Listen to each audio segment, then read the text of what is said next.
Hello दोस्तों, अगर आप पीएम किसान के 15वीं किस्त का लाभ लेना चाहते हैं तो देखिए यह लाभ उन्हीं लोगों को मिलेगा जो पीएम किसान के क्राइटेरिया को पूरा करते हैं। तो नया अपडेट आया, इसमें आपको 3 क्राइटेरिया आपको पूरा करना है।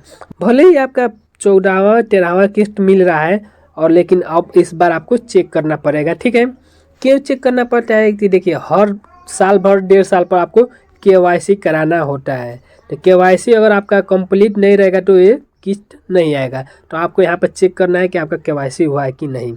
दूसरी बात ये कि जिन लोगों ने कई बार अप्लाई कर चुके हैं पीएम किसान के लिए, बार बार अप्लाई कर चुके हैं, फिर भी उनका पैसा नहीं आ रहा है, तो वो लोग क्या करेंगे। ठीक है, तीसरी बात ये जानेंगे कि जो पीएम किसान का 15वां किस्त है वो कब आएगा। ठीक है, तो बने रहिए इस वीडियो में शुरू से लेकर अंत तक, आपको हम बताएंगे कैसे आएगा। ठीक है, सिंपल इस वेबसाइट पर आने के लिए आपको गूगल पे टाइप कर लेना है pmkisan.gov.in। इतना टाइप करेंगे तो इंटरफेस आ जाएगा। इतना आने के बाद आपको स्क्रॉल करके ऊपर आ जाना है।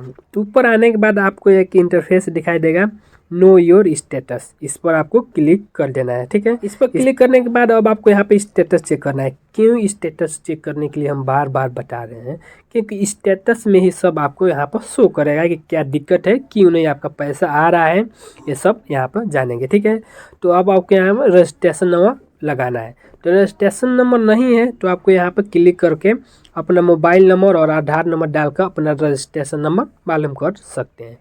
लेकिन अगर नहीं मालूम है तो आई बटन पे एक वीडियो डिस्प्ले हो रहा है या डिस्क्रिप्शन में लिंक है, उस पर क्लिक करके आप रजिस्ट्रेशन नंबर पता कर सकते हैं। ठीक है, इतना करने के बाद रजिस्ट्रेशन नंबर मालूम होने के बाद यहाँ पर अपना रजिस्ट्रेशन नंबर डाल दीजिएगा और जो कैप्चा कोड है वो आपको यहाँ पर डाल देना है और गेट डेटा पर क्लिक कर देना है। तो चलिए हम इतना कर देते हैं, उसके बाद आगे बताते हैं। जैसे अगर आप यहाँ पर क्लिक करेंगे ये रजिस्ट्रेशन नंबर डालकर तो ऐसा इंटरफेस आएगा। यहाँ पर्सनल इंफॉर्मेशन दिखाएगा। तो पर्सनल इंफॉर्मेशन में आपको गांव और डेट ऑफ रजिस्ट्रेशन सब मिला लेना है और इस पेज को ऊपर कर देना है। ऊपर करेंगे तो आपको ऐसा इंटरफेस आएगा। ठीक है, ऊपर करने के बाद ऐसा इंटरफेस आएगा तो आप यहाँ पे देख पा रहे एलिजिबिलिटी स्टेटस, इस पर आपको क्लिक कर देना है। तो देखिए एलिजिबिलिटी स्टेटस खुल गया है।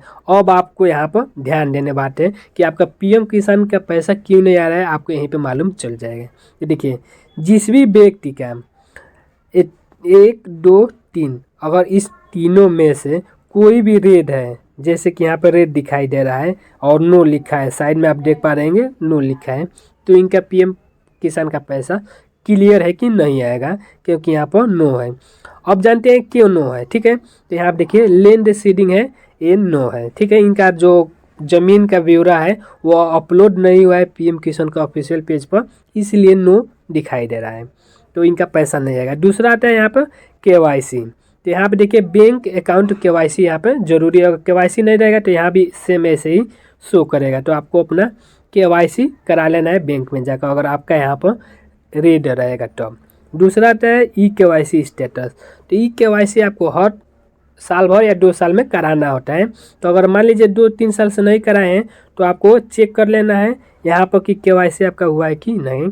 और केवाईसी नहीं हुआ है तो आपको फिर से केवाईसी करा लेना है। अगर केवाईसी नहीं होगा तो आपका पैसा आने वाला नहीं है। ठीक है, तो हम जान लेते हैं कि अगर मान लीजिए लैंड सीडिंग नो है तो क्या करना पड़ेगा। तो लैंड सीडिंग अगर नो है तो अब आपको यहाँ पर अपना खतौनी और ज़मीन का ब्यौरा आपको अपलोड कराना पड़ेगा लेखपाल के द्वारा वेरीफाई कराकर। जैसे वेरीफाई कराएंगे अपलोड करेंगे तो यहाँ पे पीएम किसान का जो किस्त आने वाला है वो आपके बैंक अकाउंट में ट्रांसफ़र हो जाएगा।